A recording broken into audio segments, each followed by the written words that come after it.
తిరుపతిలోని ఓం SW college నిర్వాకంపై తల్లిదండ్రులు మండిపడుతున్నారు. ఇంటర్ పరీక్షకు హాల్ టికెట్లు ఇవ్వకుండా విద్యార్థుల జీవితాలతో చెలగాటమాడుతోందని ఆగ్రహం వ్యక్తం చేశారు. 9 మంది విద్యార్థుల ఫీజులు మొత్తం కట్టించుకుని హాల్ టికెట్లు ఇవ్వకుండా యాజమాన్యం వేధిస్తోందని తల్లిదండ్రులు ఆరోపించారు. ఇంటర్ ఎగ్జామ్కు వెళ్తున్న బస్సులను అడ్డుకుని విద్యార్థులు తల్లిదండ్రులు నిరసన తెలిపారు.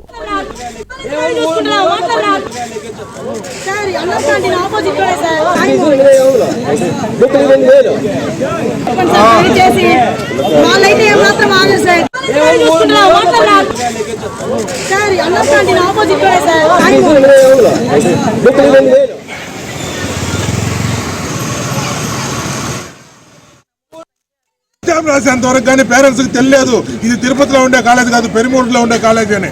అక్కడ బిల్డింగ్ ని అక్కడ అడ్రస్ తీసుకొని ఇక్కడ పెట్టి అడ్మిషన్స్ తీసుకొని కొంతమంది నిర్లక్ష్యం కారణంగా 10 మంది విద్యార్థులు ఈరోజు ఎగ్జామ్ రాయలేకుండా పోయారు.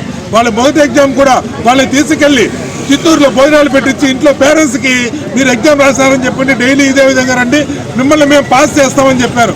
ఏ విధంగా పాస్ చేస్తారు, ఎట్లా పాస్ చేస్తారు, ఏంటి ఇది? ఎడ్యుకేషన్ అంటే అంత చీప్ అయిపోయిందా?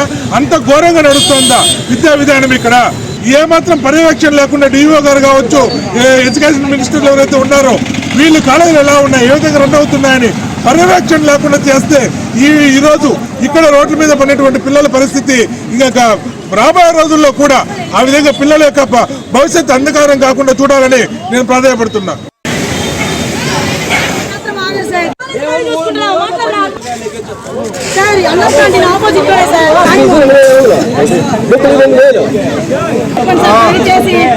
వాళ్ళైతే ఏమాత్రం ఆగదు సార్,